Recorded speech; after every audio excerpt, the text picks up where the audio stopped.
transtorno de ansiedade mais comum que a gente tem é o transtorno de ansiedade generalizada. E tem uma outra coisa boa na música do Robson também, que é quando ele fala assim, não lembro exatamente as palavras, mas tem coisa que eu não quero fazer, mas não tem jeito, eu faço e está meio que fora do meu controle. A ansiedade, ela vai ser considerada um transtorno, uma doença, quando ela sai do controle. Porque todo mundo pode ficar meio ansioso, vou falar em público, ficar meio preocupado, eu vou dar uma palestra, eu tenho uma barata, eu vou matar a barata, vai lá, fecha o olho, tampa o ouvido, pisa, sei lá, pega o Baygon, enfim, mas você consegue, tem uma prova, respira, calma, estou ansioso, mas vamos lá, vou conseguir e tal. Na maioria das vezes, na maioria das pessoas, ficam ansiosas, a maioria fica ansiosa, mas consegue controlar de alguma maneira. Uns mais, outros menos, tem gente mais desencanada, tem gente mais ansiosa, varia na população, mas até aí sob controle. A ansiedade, ela é um transtorno, ela é uma doença quando ela sai do controle e começa a trazer prejuízo, atrapalha a vida. A pessoa perde a oportunidade, a pessoa não faz o que ela queria fazer, eu queria tanto, mas não consigo por causa disso que eu sinto. Aí a gente vai falar de transtorno. O primeiro e mais comum é o transtorno de ansiedade generalizada. Em medicina, gente, tudo que é mais comum é o menos grave. O mais grave é mais raro. Porque, sobra menos. Mais grave mata mais, sobra menos. Então, o mais comum tende a ser o mais leve. O transtorno de ansiedade generalizada, ele é o mais comum e ele tende a ser o mais leve mesmo. Ele não tem um sintoma, assim, paralisante. Mas a pessoa está o tempo todo muito tensa. Aquele sistema de alerta que a gente tem, que é para disparar quando vem quando vem um assaltante, quando vem uma ameaça, fica o tempo todo meio que ligado. Não no pico, mas a pessoa está incapaz de relaxar. Ela está de sobreaviso, tensa, ligada. Isso começa a trazer sintomas. Dor pelo corpo, tensão muscular, dificuldade de dormir.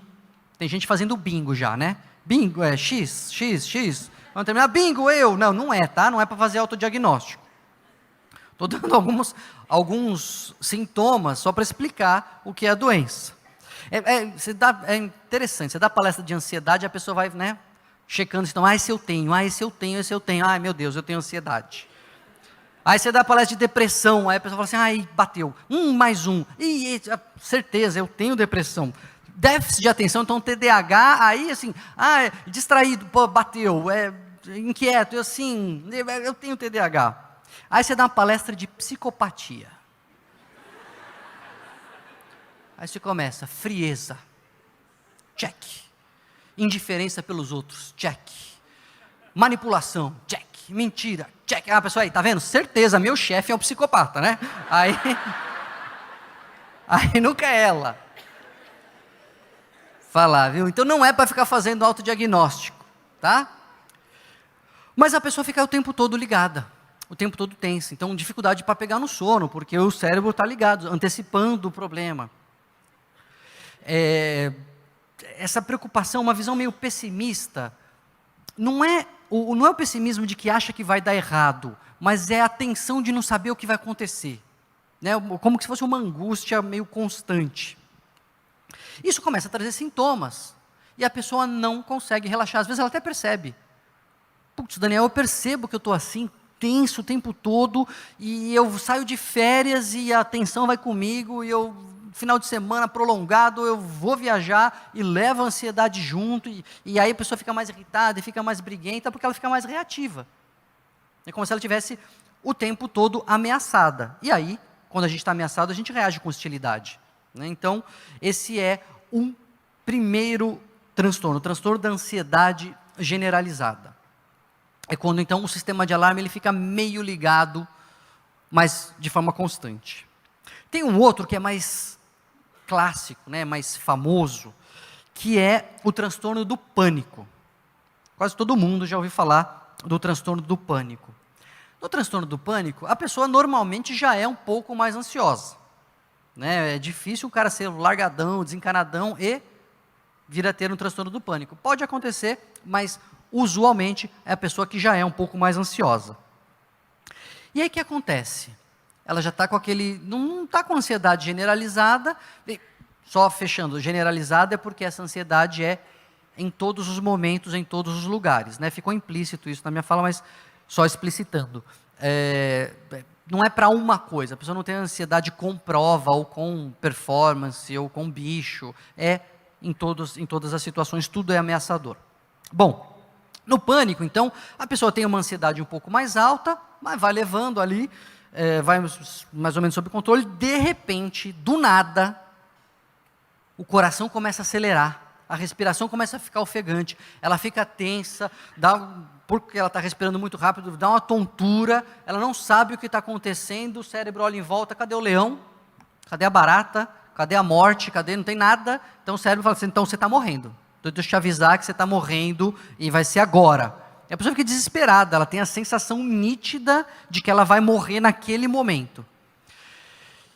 E, às vezes sai correndo, vai para pronto-socorro, vai, enfim, dá uma aflição muito grande, e aí isso tem um pico em alguns minutos, às vezes 5, 10 minutos, na verdade parece 90 horas, né? Mas o pico é em poucos minutos, e dali a pouco a crise vai passando, do jeito que ela veio, ela vai passando. Lógico que depois fica uma sensação de mal-estar, a crise passou, não tem mais aquele desespero, o coração volta a bater normal, a pressão abaixa, etc. Mas fica uma sensação de mal-estar e uma sensação de insegurança, né? O que foi isso que aconteceu comigo? Às vezes essa é uma crise isolada, quando é uma crise isolada a gente chama de uma crise de pânico.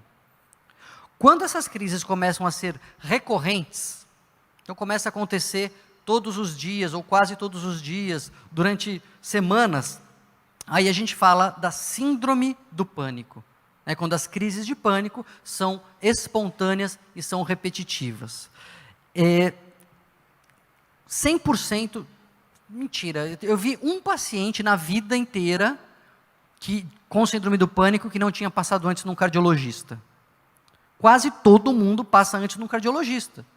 Natural, né? Não sabe o que está acontecendo, nunca teve aquilo, começa a disparar o coração, acha que vai morrer, acha que vai infartar, vai no pronto-socorro, e aí faz o exame, etc., não está alterado o coração, etc., volta para casa e, eventualmente, ali já faz um diagnóstico, olha, isso aí foi uma crise de pânico, vai procurar um psiquiatra e tal. Mas, às vezes, não. Às vezes a pessoa demora meses, às vezes até anos, sofrendo com aquilo, sem saber que não precisava estar acontecendo. E mesmo, é muito interessante, depois que a pessoa começa a tratar, você fala, olha, isso aí não é infarto, já fez eletro, o cardiologista já deu alta, etc. É pânico, tá bom? Entendeu? Entendi. Certo? Certo, estamos combinados? Estamos combinados. Não precisa de pronto-socorro. Não é infarto, tá bom? Tá bom. A pessoa vai para casa, toma remédio, às vezes demora para fazer efeito e tal, vem a crise. O que ela faz? Corre para o pronto-socorro. Mas não falei que não era, não era daquela vez, mas vai que dessa vez era, né? Porque dessa vez podia ser. E a pessoa fica nessa vivência, e porque é muito aflitivo mesmo. Não tem nenhuma ameaça real acontecendo, e o coração está lá disparado, como se você fosse morrer. A pressão sobe, né? A pessoa fica muitas vezes com tontura e tudo mais. É como um alarme mesmo de carro, né, que dispara fora de hora. Por que isso acontece? Muitas vezes é porque a gente está submetido à tensão constante. Esse nosso sistema de fuga e luta, ele foi programado, ele foi inventado para ter uma ameaça de vez em quando. Para vir um perigo, você enfrenta o perigo, passa o perigo, ele desliga e você vai embora. Você está lá na caverna, está assando lá um bicho lá que você caçou, um lagartinho, passa um leão, você mata o leão e continua a vida. Não foi inventado para o nosso contexto atual que você tem que matar um leão por dia. Está o tempo todo, você mata um, já tem outro, você mata outro, já tem outro. Então a gente está o tempo todo, constantemente, sendo estimulado, esse sistema. De tanto ele ser estimulado, às vezes ele pifa, e ele começa a ter esses disparos erráticos, esses disparos fora de hora, sem motivo. No final eu vou só dar um panorama geral, depois eu falo o que a gente faz com isso. Tá? Tem também, infelizmente, cada vez mais comum, um transtorno chamado de transtorno de estresse pós-traumático. Um nome que ele é quase autoexplicativo. A pessoa passa por uma situação, não é uma situação tensa, não é um nervosismo que ela passa, é uma situação em que ela experimenta ou vê alguém experimentar uma real ameaça de morte.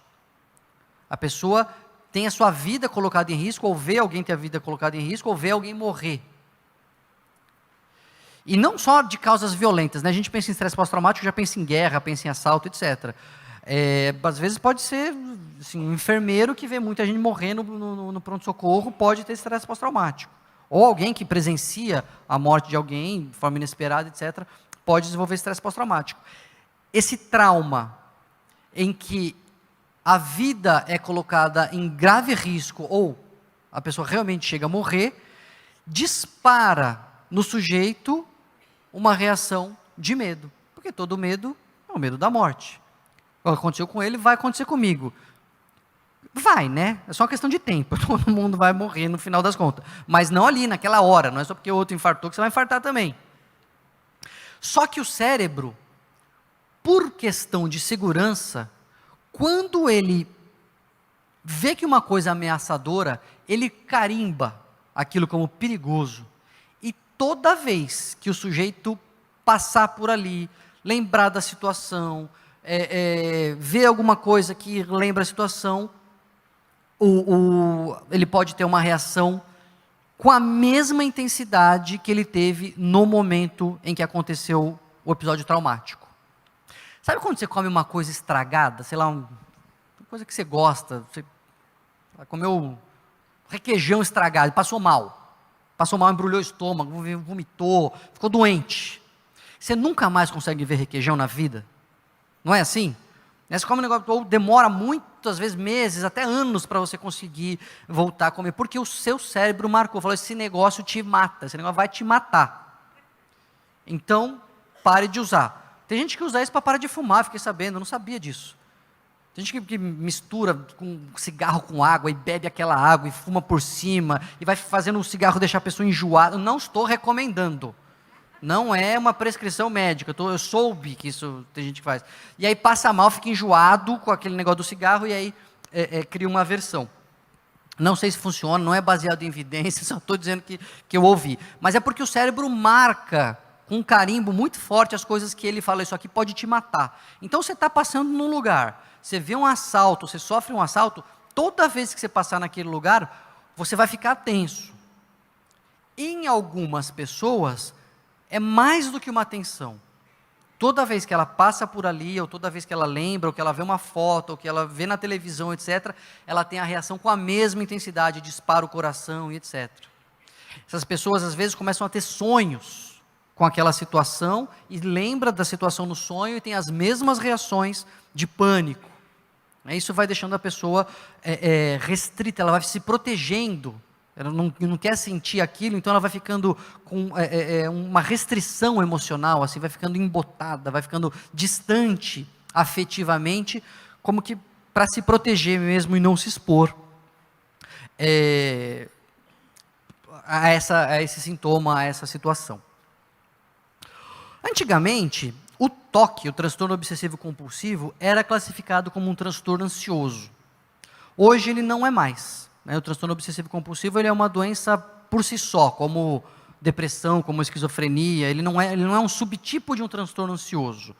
Mas vale mencionar, porque ele traz muita ansiedade para as pessoas que têm uma certa compulsão por fazer um ritual qualquer, tem que lavar a mão, tem que organizar as coisas, tem que verificar a porta, tem que fazer, não é uma vez, eu acho que eu tenho um toque, toda vez que eu saio de casa eu tenho que dar uma voltinha ali para ver, não, a pessoa com toque mesmo, ela volta do serviço para ver se ela trancou a porta, ela não consegue sair, ela fica atrasada, porque ela volta, verifica, vai, não, mas eu não sei, volta, verifica, 3, 4, 8 vezes, né?